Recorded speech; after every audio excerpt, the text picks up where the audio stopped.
Oke, terima kasih. Apa kabar Kak Aceh? Wow, saya merasa sangat terhormat kalau bisa sharing di Kak Aceh itu ya. Kayaknya yang bisa sharing di mimbar ini tuh orang-orang terpilih gitu ya. Jadi waktu saya dihubungi, wah saya langsung bilang iyalah ya, kapan lagi ya saya diundang sama Kak Aceh gitu kan ya. Oke, thank you. Saya mendengar khotbah dari minggu lalu dari Brother Christopher Tapiheru. Ya, dan saya mendengar khotbah itu sangat komplit, sangat bagus sekali bicara tentang contentment. Jadi saya pikir hampir tidak ada lagi yang saya bisa sampaikan tentang contentment gitu ya. Karena beliau sudah melahap semuanya. Jadi saya sore hari ini mendapat dorongan untuk membagikan sesuatu yang menurut saya sangat penting sekali untuk orang-orang Kristen pada hari-hari ini gitu ya. Masih ada kaitannya sedikit sebenarnya dengan contentment dan freedom juga, tetapi saya akan bawa kepada view yang jauh lebih luas gitu ya. Nah, boleh dimunculkan slide yang saya sudah berikan. Santai saja ya, boleh berikutnya, slide berikutnya ya. Nah, mari kita belajar perlahan-lahan gitu ya. Ada satu penyakit namanya kanker. Apa sih kanker? Sel dalam tubuh yang berkembang secara liar. Karena begitu bebasnya dia, akhirnya dia menjadi liar. Jadi orang itu kalau punya kebebasan yang tidak ada batasan, dia akan menjadi liar. Banyak anak muda Kristen.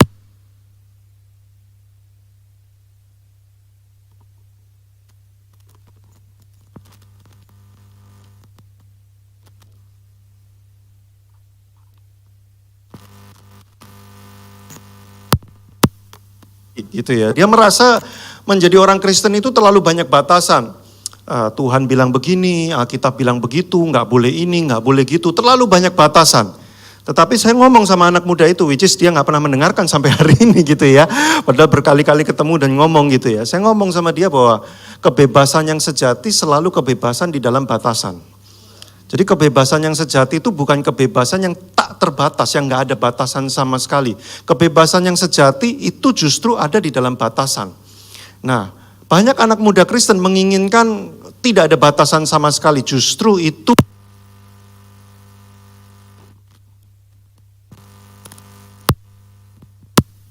apaannya ya. Oke, nah kanker itu adalah sel yang berkembang secara bebas gitu ya, secara liar, secara bebas. Lalu menyebar dan bahkan menyerang jaringan di sekitar mereka sendiri. Nah, itu namanya penyakit kanker. Penyebabnya karena cek. Yes. Karena DNA dalam sel tersebut berubah lalu memberikan instruksi yang berbeda dengan DNA sebelumnya.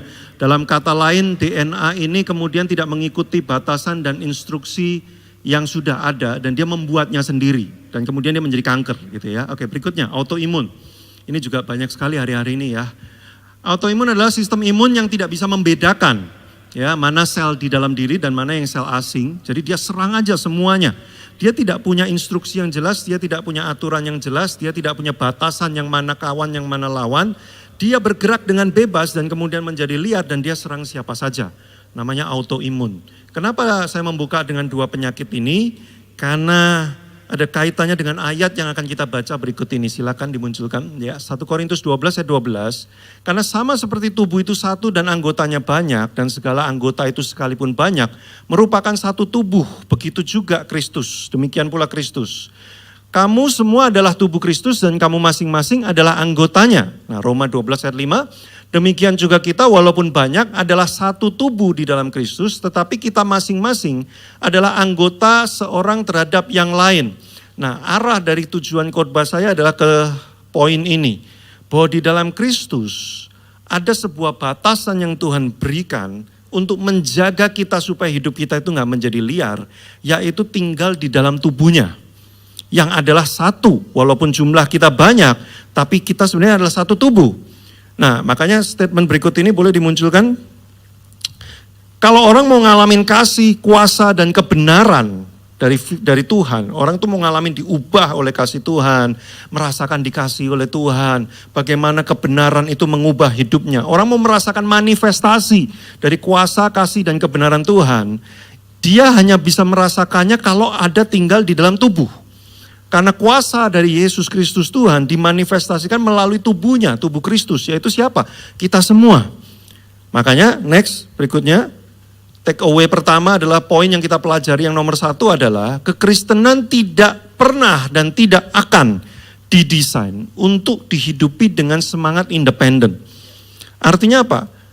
Kita tidak akan pernah bisa mendapatkan kepenuhan di dalam Kristus yang sepenuh-penuhnya kalau kita tinggal di luar tubuh Kristus. Tangan saya bisa mendapatkan kepenuhan sepenuhnya dari seorang JIW karena dia menyatu dengan seluruh tubuh saya. Bukan cuma dengan kepala saya loh dia menyatu. Tapi dia menyatu dengan keseluruhan tubuh saya, makanya tangan saya berfungsi penuh. Dia mendapatkan kepenuhannya di dalam diri saya. Kalau sampai tangan saya ini lepas, potong, lepas gitu ya, dia berdiri sendiri. Sehebat apapun tangan itu, sekuat apapun tangan itu, seberbakat apapun tangan itu, dia akan mati dan dia tidak akan mendapatkan kepenuhan apapun. Dalam tanda kutip, waktu dia melepaskan diri dari tubuh, dia tidak bebas, dia malah mati. Justru ketika dia menyatu dalam keterbatasan tubuh ini, disitulah justru dia mendapatkan kepenuhan dan kebebasannya. Nah, kita harus paham sebuah hukum yang penting. Bahwa di dalam Kristus, kalau kita mau mengalami kepenuhan kuasa Tuhan ya, diubahkan, kegagalan-kegagalan kita diubah menjadi kemenangan, kelemahan kita bisa menang atas kelemahan kita. Tidak ada pilihan lain selain tinggal di dalam tubuh. Karena disitulah Tuhan nanti akan memanifestasikan kuasanya. Tapi banyak orang Kristen yang bilang begini, aku gak butuh tubuh Kristus, aku hanya butuh Kristusnya saja. Gak bisa. Ya. Karena di mana kepala berada, tubuhnya pasti di situ juga, benar gak sih? Bisa gak tangan saya hanya mau menyatu dengan kepala saya, tapi dia gak mau nyatu sama seluruh tubuhnya? Gak bisa. Ketika kepalanya bergerak, maka tubuhnya juga pasti akan bergerak di situ. Yang paling mengerikan adalah kalau kepala saya di sini, tubuh saya di sana.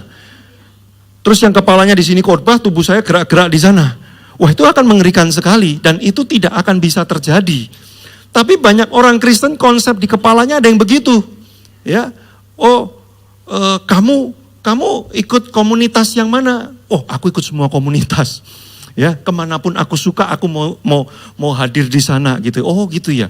Oh, kamu punya kelompok komsel atau apa gitu ya yang bertumbuh bersama-sama. Oh, aku punya banyak ya. Pokoknya kemana aku pengen pergi, aku pergi ke sana aja ya, pindah-pindah aja. Kamu dimuridin sama siapa? Oh, aku dimuridin sama Tuhan Yesus. Wah, hebat banget nih ya. Ada soalnya ya, pernah saya nanya gitu ya, kamu dimuridin sama siapa? Kamu dibina sama siapa? Oh Kak, kalau saya mah langsung dari Tuhan Yesus Kak. Ya, saya tiap kali doa itu saya dengar suara Tuhan langsung gitu ya.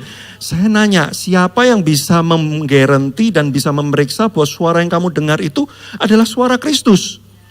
Ya saya sendiri. Nah ini yang bahaya ya. Dia pikir dia mendapatkan kepenuhan, dia pikir dia akan mengalami kuasa Tuhan ketika dia berpikir hanya dia dengan Yesus saja. Masalahnya bukan Tuhan itu nggak bisa lakukan itu, dia nggak mau lakukan itu. Kenapa? Karena dia selalu bekerja lewat kuasa tubuh.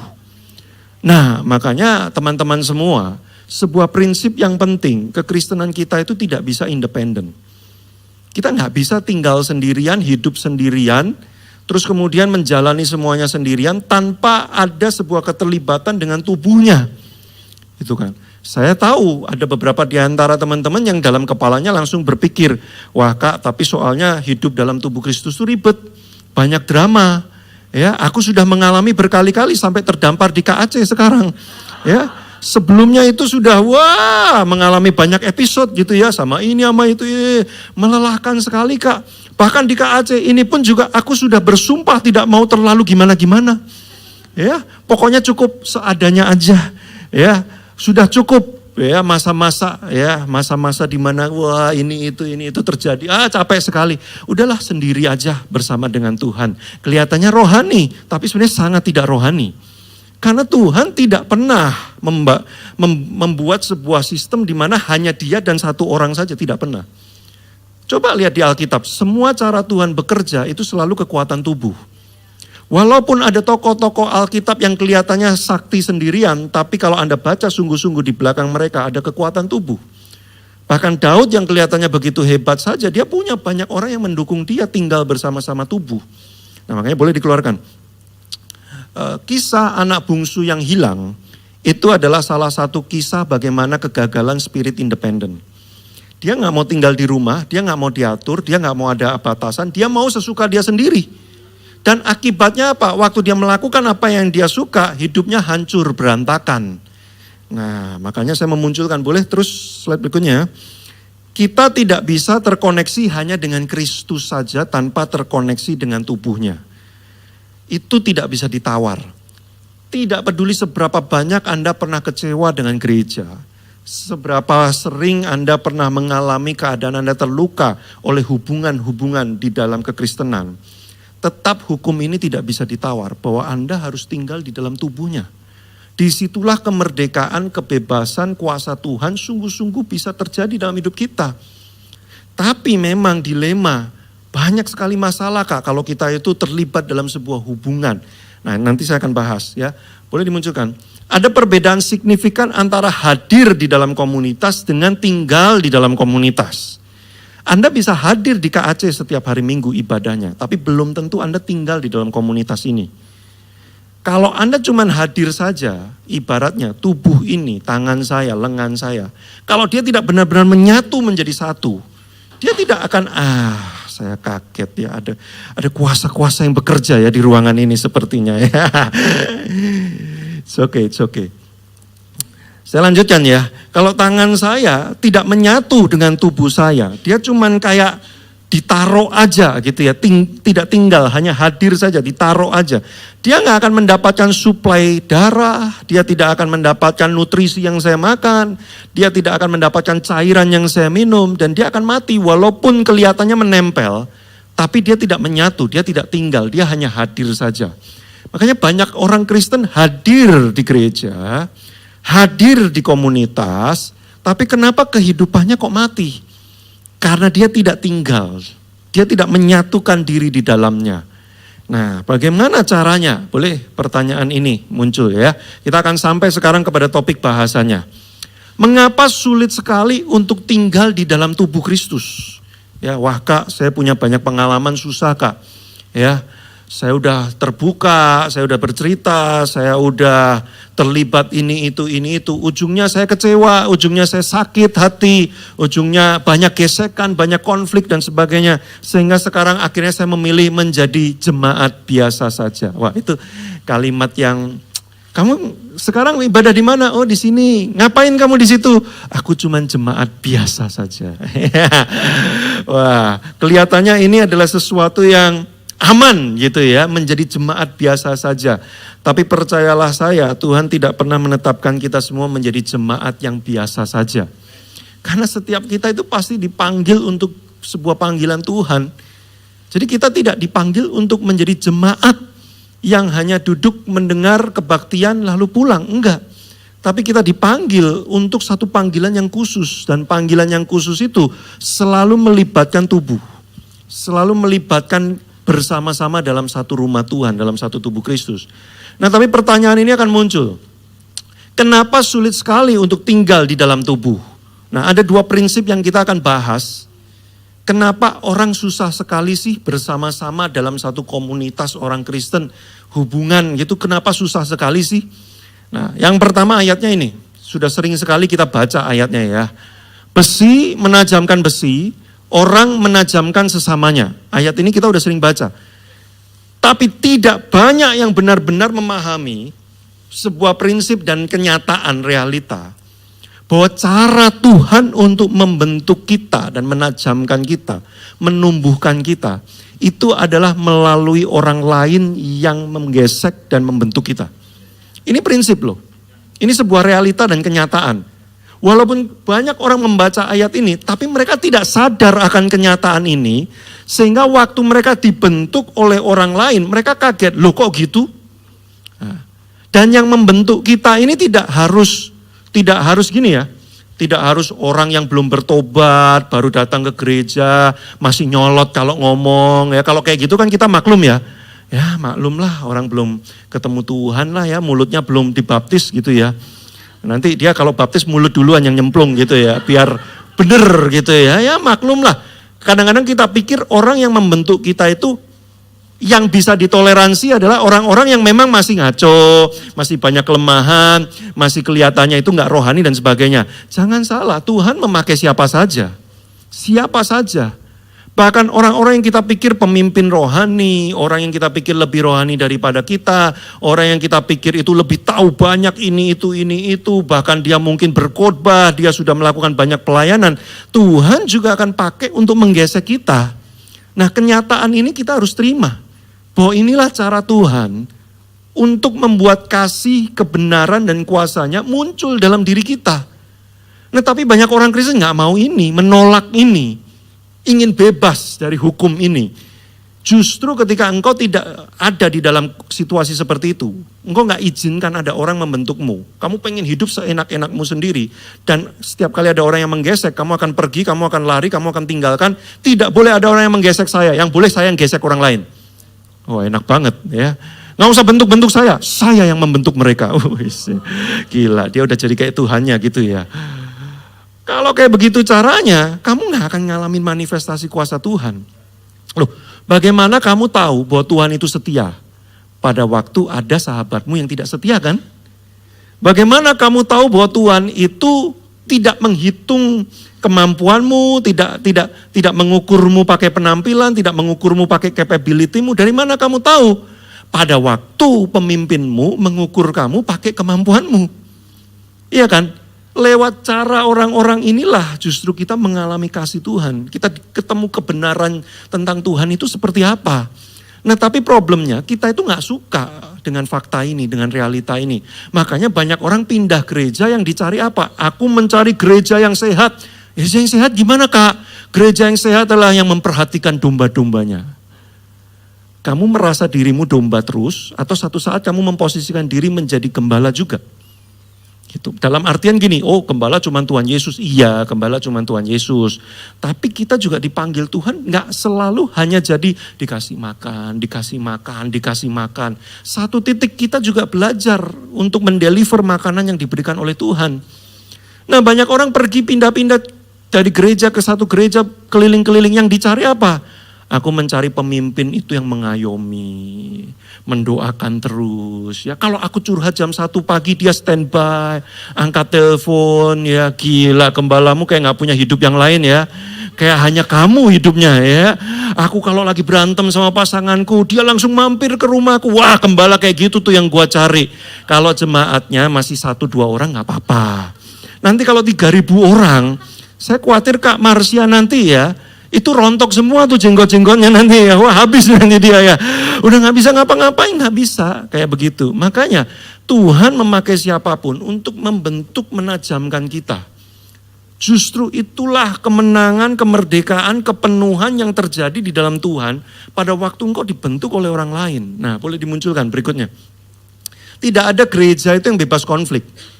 Jadi jangan pergi dari gereja ini hanya karena kamu konflik dengan salah satu di antara orang yang ada di gereja ini. Karena kamu akan bisa berkeliling ke gereja manapun, kamu akan menemukan selalu ada konflik di sana. Gereja yang sehat bukan gereja yang tidak ada konflik. Gereja yang sehat atau gereja yang dewasa adalah gereja yang tetap ada konflik, tapi mereka menemukan cara berkonflik yang dewasa. Itu gereja yang sehat. Jadi kalau Anda di sini pelayanan, ikut sel, ikut kelompok kecilnya, lalu kemudian terjadi konflik ya, biasanya kadang-kadang suka soal potluck gitu ya. Kenapa saya bawa makanan ini gak ada yang makan gitu ya. Sementara Dona bawa dimakan semua. Memang yang dicintai hanya Dona saja nih di komunitas ini. Aku gak dianggap gitu ya. Wah, langsung ini gitu ya. Nah, jangan pindah gereja hanya karena itu. Kenapa? Karena dimanapun kau pergi, kalau engkau merasa rasa berhargamu di atas potluck, maka selama ada potluck di gereja itu, engkau akan terus terserang gitu ya. Engkau akan terus punya masalah. Next slide boleh dimunculkan. Karena kebenarannya adalah gini, pusat dari gereja itu Kristus. Pusat dari gereja itu bukan saya, bukan kamu, bukan siapapun orang di ruangan ini. Tapi problem adalah ketika orang datang ke satu komunitas, dia mengira adalah dirinya pusatnya. Ya, semua orang perhatiin saya dong. Saya ini jiwa baru loh. Ya, saya baru datang loh. Kok gak ada yang nyalamin saya sih? Kok mereka kayak cuek-cuek aja sih di tempat ini? Kenapa kita bisa punya pemikiran seperti itu? Karena kita menaruh diri kita pusat. Semua orang itu mengelilingi kita. Woi, kita kayak matahari, yang lain itu planet-planet mengorbit. Woi, mengelilingi kita 24 jam sehari gitu ya. Terus kalau ada apa-apa pengennya ya saya dong. Ya, yang diperhatiin saya dong. Makanya kenapa banyak sekali pemimpin-pemimpin ya di komunitas-komunitas itu amsyong. Ya. Amsyong itu kena telapak sakti muntah darah gitu ya. Kenapa? Karena semua yang dia layani pengen jadi pusat perhatian semua. Wah, melelahkan sekali. Nah, makanya penting sekali untuk kita mengetahui kebenaran bahwa kita bukan pusat dari gereja ini, tapi Kristus adalah pusatnya. Saya adalah bagian dari bersama-sama untuk menemukan Kristus di dalam gereja ini. Nah, prinsip penting boleh dimunculkan? Slide berikutnya. Rasa tersinggung, kecewa, sedih, marah saat konflik atau saat terjadi sesuatu. Itu adalah sinyal adanya saya yang pengen muncul. Aku pengen menjadi pusat. Ya. Makanya kalau ada sebuah kejadian, terus Anda tersinggung. Ih kok dia begitu ya sama saya ya. Bukannya kita menyalahkan orang itu, justru kita harus mengambil waktu mundur dan kita berdoa. Kita bertanya, kok saya tersinggung ya digituin ya. Misalkan nih, teman-teman datang, kebetulan asyirnya pas gak lihat gitu ya, pas lagi ngurusin apa, terus teman-teman masuk seret gitu ya. Terus mungkin merasa tersinggung gitu ya, ini asyir gimana sih, namanya juga asyir gitu ya. Kan harusnya siapapun yang datang disapa, mentang-mentang gua kurang ganteng. Lah kan, bawa-bawa harga diri gitu ya. Mentang-mentang, wah gua gak disambut. Nah ketersinggungan, itu sebenarnya adalah sebuah sinyal. Ada saya yang pengen menjadi pusat. Nah justru harusnya kalau kita tersinggung, kita akan mundur dan kita tanya, kenapa ya kalau aku gak disapa kok aku tersinggung ya? Apa aku menaruh keberhargaanku kepada sapaan orang? Apakah kalau aku gak disapa, aku kemudian menjadi orang yang tidak ada artinya? Nah teman-teman kita mesti periksa. Karena kalau tidak, kita biarkan perasaan-perasaan yang seperti itu. Lama-lama kita akan menjadikan diri kita itu pusat dan semua orang kita akan tuntut untuk melayani kita. Disitulah yang membuat kehidupan di dalam tubuh Kristus itu sulit. Saya menjadi orang Kristen dari tahun 94. Sampai sekarang mungkin hampir 29 tahun. Makan asam garam, asam manis, asam urat semua udah dimakan. Dunia gereja, dunia pelayanan, kepemimpinan. Sejak saya masuk menjadi pemimpin eksekutif di gereja lokal saya 8 tahun yang lalu ya. Wih, makin dunia persilatannya makin terbuka semua. Dan saya menemukan di dalam leadership kami kemudian menyimpulkan di gereja lokal kami. Masalah terbesar kita adalah menuntut. Setiap kali kita ketemu orang di gereja, kita menuntut orang itu berperilaku seperti yang kita pengen. Dia kan pemimpin Kak, harusnya pemimpin tuh gini, kita tuntut dia. Kita taruh ekspektasi kita kepada dia. Yang ujungnya pusatnya siapa? Saya. Sehingga waktu orang-orang ini tidak bisa memenuhi tuntutan seperti yang saya mau, saya kecewa. Karena saya kecewa, saya menganggap tempat ini jelek. Saya cari tempat lain. Saya cari tempat lain, saya akan menemukan hal yang sama lagi.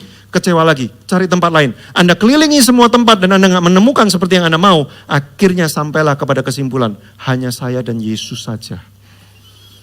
Memang mengandalkan manusia itu pasti kecewa ujungnya. Ya. Memang iya. Makanya Anda jangan ngandelin, kan Anda nuntut kan. Karena Anda mengandalkan gitu loh. Nah makanya penting sekali untuk belajar manusia dipakai Tuhan untuk menajamkan kita. Kalau Anda menerima kenyataan bahwa saya di komunitas ini akan ditajamkan oleh siapapun yang ada di ruangan ini. Tuhan bisa pakai siapapun, lewat cara apapun. Maka waktu nanti seseorang melakukan sesuatu pada saya gak gitu-gitu amat. Nangkep gak maksud saya teman-teman? Ya. Kadang-kadang kita kan punya kasta ya. Kalau jiwa baru bolehlah melukai saya, namanya jiwa baru. Tapi kalau pemimpin, ya gak boleh dong pemimpin kok melukai saya. Gak boleh, pemimpin itu cuma boleh dilukai. Gak boleh melukai, kasihan banget kan jadi pemimpin kan ya. Makanya berdarah-darah terus gitu ya. Karena kita punya idea itu seperti itu, bahaya sekali.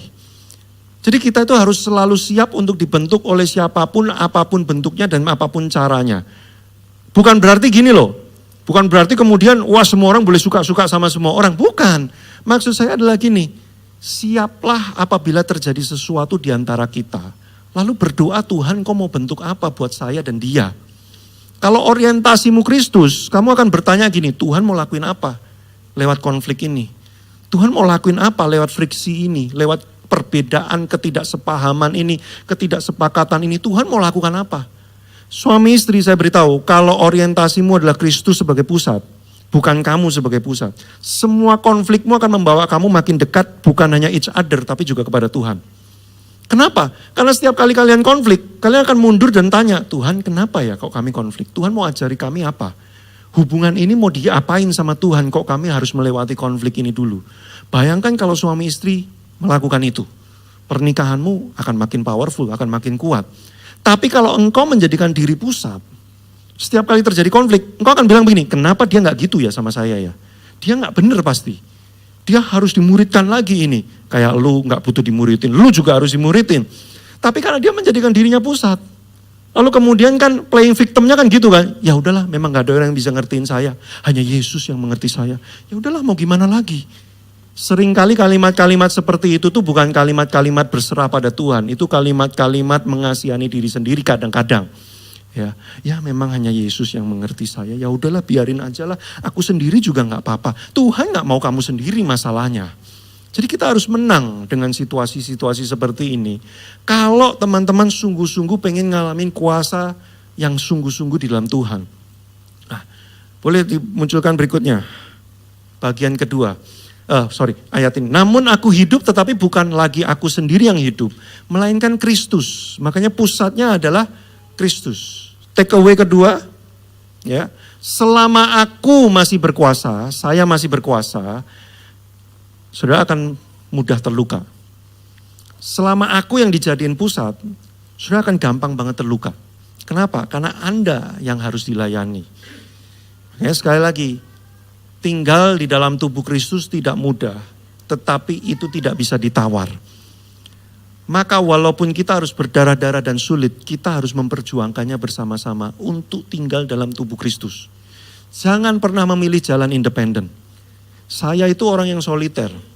Saya sebenarnya gak suka tinggal bareng-bareng satu tubuh. Tapi saya tahu prinsip tubuh Kristus. Jadi mau tidak mau, saya berusaha gimana caranya saya berjuang. Saya di gereja lokal saya berjuang sekali loh. Untuk bisa tetap gitu ya, kalau terjadi sesuatu gak keluar, gak bikin sendiri, gak independen, saya berjuang sekali. Karena saya tahu Tuhan mau bentuk saya. Makanya teman-teman apa-apa jangan left group ya. Saya pernah ya satu kali ya, ini di level leadership loh, udah di level leadership loh ya. Satu kali ada satu event conference gitu ya, kita rembukan di grup WhatsApp gitu ya. Tiba-tiba dia nulis panjang. Menurut saya ya conference ini harusnya gini. Wah dia panjang. Terus gak ada yang reply sama sekali. Gak ada yang komen satupun. Setelah 3 hari kemudian ada member lain yang sudah posting topik yang lain lagi. Dan kemudian udah ketumpuk blang topik yang gak ada urusannya sama sekali. Tiba-tiba orang yang posting panjang tadi left group. Padahal itu di level leadership sudah. Terus waktu ditanya gini, loh kamu kok left kenapa? Berarti kan pikiran saya, pendapat saya udah gak penting kan? Ya ngapain lagi saya ada di grup itu? Kalau pusatmu adalah diri sendiri dan orang lain harus berputar mengitarinya. Jadi kalau orang lain gak balas WhatsApp, kamu left. Karena kamu pusatnya. Kok mereka gak mau berputar sekitar saya, ngapain lagi saya ada di sini, nangkep gak? Tapi kalau kita sama-sama berputar mengitari Kristus, pada gak bales, kita akan nanya, bro sis, kok pada gak komen ya? Saya butuh loh komen kalian. Sesimpel itu kan. Kalau pusatnya Kristus. Tapi kalau pusatnya diri sendiri, orang lain harus dong layanin. Kalau enggak ya ngapain lagi saya di sini. Ini loh, konsep ini tuh kalau gak dipahami benar-benar, kita bergereja tuh akan suffer sekali. Akan berdarah-darah setengah mati sekali.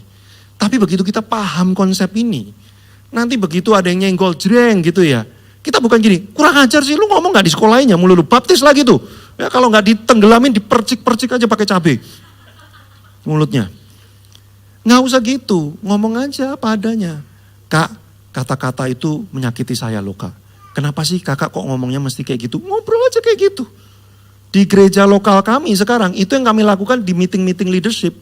Satu kali ada orang ngomongnya gak enak banget sama saya, sengak banget. Ya deh, gini. Saya langsung nanya, bro lu kenapa? Ada masalah apa gak sih? Kenapa sih kok lu hari ini nada ngomong kamu sangat tinggi sekali? Saya nanya sama dia. Dan dia mulai cerita, iya saya merasa insecure karena kamu mulai gini. Oh enggak loh, maksud saya enggak gitu loh. Ih kalau kita bisa kayak gitu kan enak ya. Bergereja tuh enak banget, nggak perlu lagi ada banyak drama. Tapi kalau kita menjadikan diri sebagai pusat, nah itu selama aku masih berkuasa, engkau akan mudah terluka. Izinkan Yesus yang jadi pusat, nanti kepenuhan kasih, Anda akan mulai ngerasain kasih. Kasih itu gini loh, kasih itu nggak selalu, wah Dona, oh iya ya pendapatmu baik sekali ya, aku terima ya padahal dalam hati dongkol gitu ya. Kasih itu nggak selalu gitu. Kasih itu kadang-kadang bentuknya tough, yaitu apa? Aku gak setuju Dona, tapi yuk kita ngobrol yuk sampai gimana ceritanya kita bisa ketemu di tengah.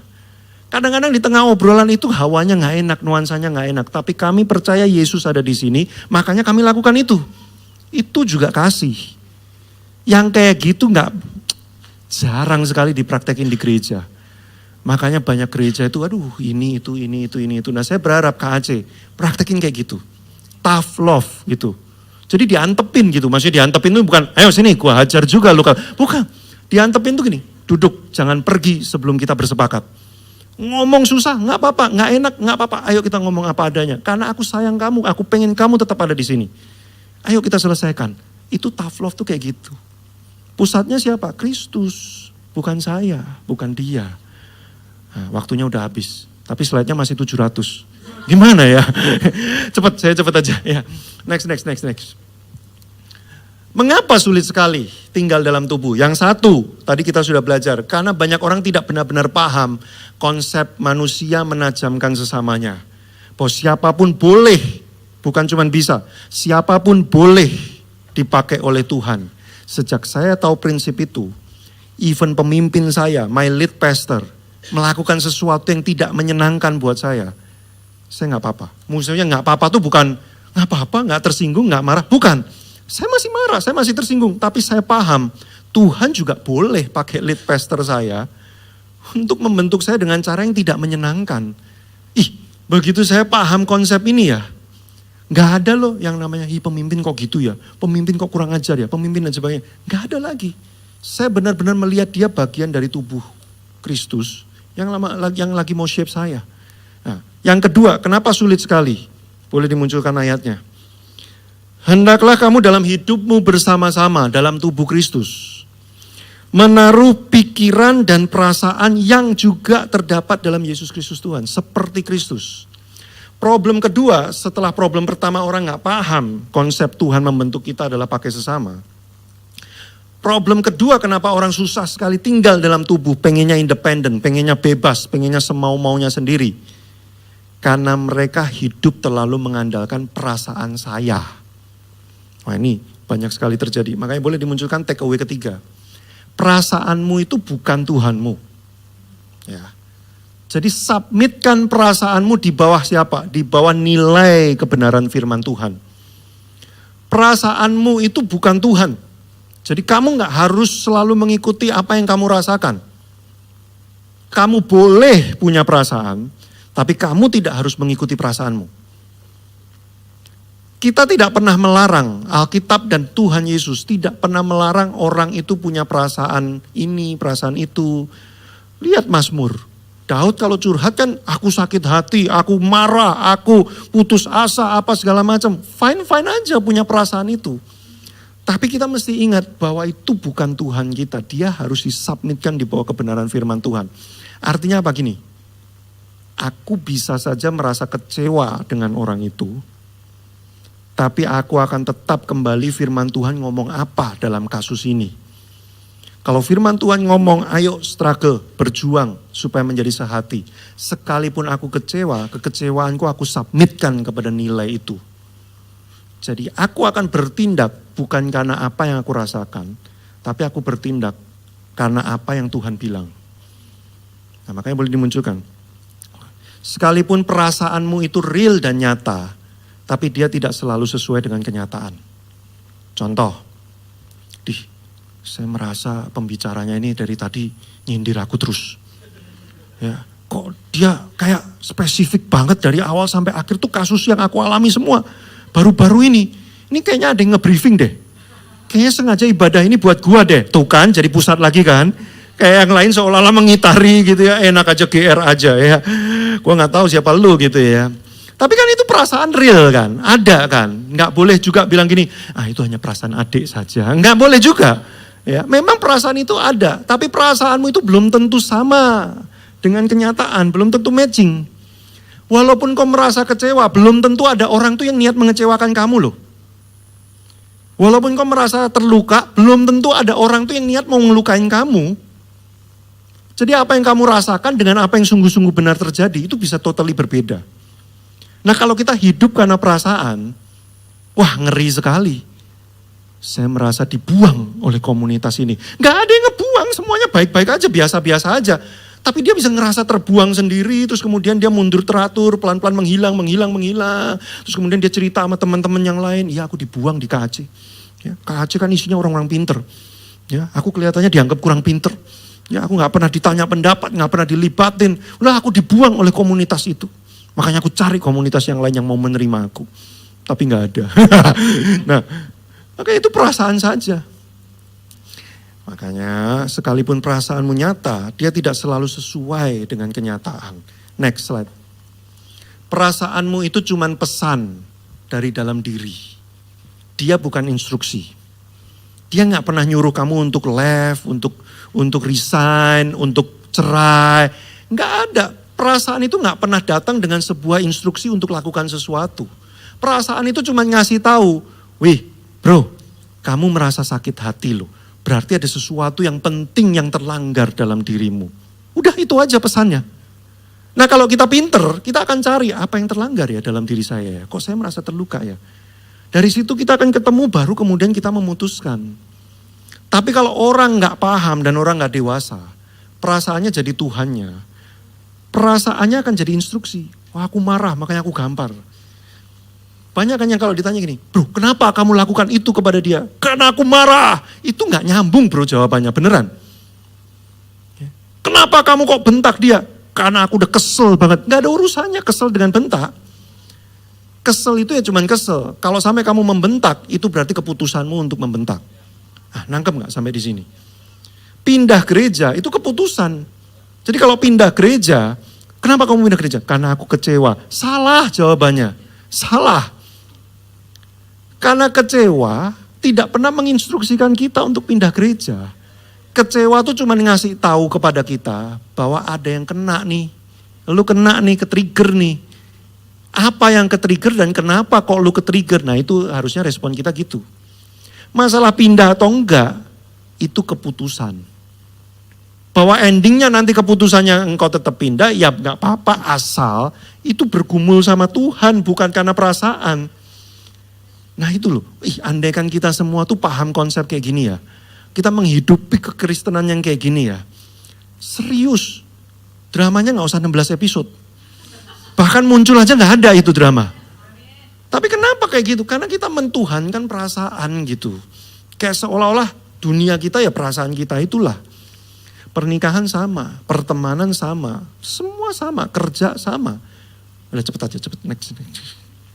Take away keempat. Kekristenan bukanlah hidup yang didasarkan pada perasaan. Ya, kekristenan adalah keputusan hidup dalam kebenaran. Kalau kau mengandalkan perasaan, habis sebuah sesi tertentu yang penuh lawatan Tuhan, perasaanmu menggebu-gebu pasti. Wah, pengen lakukan apapun, kalau perlu aku mau full time. Wah, Kak Sinta, aku mau full time, yang gak usah dibayar gak apa-apa Kak. Ya, aku urusin semuanya ke Aceh. Wah, karena habis dijamah Tuhan kan perasaannya menggebu-gebu. Sebulan kemudian, kayaknya panggilanku udah berubah Kak. Cepet ya berubahnya ya, sebulan aja ya. Kayaknya aku udah enggak lagi. Kenapa? Karena Tuhanmu perasaan. Jangan, Tuhannya itu kebenaran. Gitu. Jadi apapun yang dirasakan, kebenarannya ngomong apa? Ikuti kebenarannya. Wah susah Kak, siapa bilang gampang? Saya tuh paling kesel kalau di Instagram ya, saya posting sesuatu, terus ada yang komen begini, ya ngomong sih gampang, ya kesel banget saya ya. Terus ada yang komen, dikira gampang kali, gitu ya saya langsung. Siapa yang bilang gampang? Untuk sesuatu yang berharga itu nggak ada yang gampang. Lu kalau mau bikin makanan yang enak banget, yang masuk mulut lidah lu menari-nari, nggak pernah gampang prosesnya, pasti susah. Kalau mau pernikahan yang bahagia, harmonis, wah luar biasa menginspirasi, nggak pernah gampang, pasti susah. Jadi hanya karena itu sulit, bukan berarti itu tidak boleh dilakukan dan nggak harus dilakukan. Harus. Justru karena itu sulit, makanya ayo kita lakukan bersama-sama. Ayo kita struggle bareng-bareng. KAC gini loh. Justru karena tinggal dalam tubuh Kristus itu tidak mudah. Berjuanglah untuk itu bareng-bareng. Komit, ngomong. Ya kalau perlu ayo kita bikin sumpah KAC gitu ya. Kami bersumpah. Walaupun terjadi perbedaan, konflik besar, percakapan yang sulit, kami akan tetap tinggal mengusahakan, memperjuangkan walaupun itu sulit. Sampai kasih Kristus nyata buat kami. Wih, kalau kayak gitu mah gereja gak akan pecah multi berkali-kali ya. Multinya sehat bukan karena pecah. Gitu kan. Tapi ini konsep jujur saja. Sangat jarang sekali yang memahami ini. Makanya begitu saya nemuin ini ya. Saya nemuin ini tuh karena lewat proses memimpin di gereja lokal yang berapa tahun gitu ya. Saya nemuin, kami praktekin. Iya akhirnya saya sadar banget. Gereja penting untuk belajar ini. Kalau kamu mau merdeka ngalamin kuasa Tuhan. Bukan independen sesuka hati. Justru mengikat diri dalam tubuh. Struggling di situ. Sampai manifestasi kuasa Tuhan nyata. Wah kamu akan lihat kemerdekaan, contentment, kepenuhan terjadi utuh. Ya terakhir ya. Boleh dimunculkan ayatnya. Siapa yang percaya dengan dirinya sendiri adalah orang yang bodoh. Tetapi dia yang berjalan dengan hikmat, hidupnya akan tetap aman. Hikmat itu bukan pikiran yang cemerlang. Hikmat adalah seorang pribadi, namanya Kristus. Makanya di Amsal, kata hikmat itu refernya being, personal being. Jadi orang yang mengandalkan dirinya sendiri, yang mengira perasaannya adalah yang paling benar, wah itu akan bahaya. Dia akan bodoh, mengambil keputusan yang bodoh. Slide terakhir. Ya. Tidak ada seorang pun yang pernah melihat Allah. Jika kita saling mengasihi, Allah tetap di dalam kita. Dan kasihnya sempurna di dalam kita. Ayat ini maksudnya apa? Kalau mau orang dunia lihat Tuhan, susah. Gimana cara mereka bisa melihat Tuhan? Pada waktu kita tinggal sebagai sebuah tubuh, kasih Tuhan termanifestasi dengan nyata, orang mulai bisa lihat, kalian ini beda-beda ya orangnya ya. Ada yang kalau ngomong nyolot banget loh ya. Nadanya tuh kayak tanda seru gitu ya. Hah, gitu ya. Ada yang diem ya, ada yang gini, ada yang gitu, ada yang gini. Tapi kok kalian baik-baik aja ya? Kalian kok bisa bikin sesuatu bersama-sama? Kalian kok kayak beda aja gitu ya? Nggak ada cebong, nggak ada kadrun, nggak ada ini ya? Kalian kok bisa gitu ya? Padahal kalian jelas-jelas kayaknya cebong dan kadrun wajahnya gitu ya. Tapi kok kalian nggak gitu? Nangkep nggak maksud saya? Mereka akan lihat Tuhan. Mereka akan lihat Tuhan.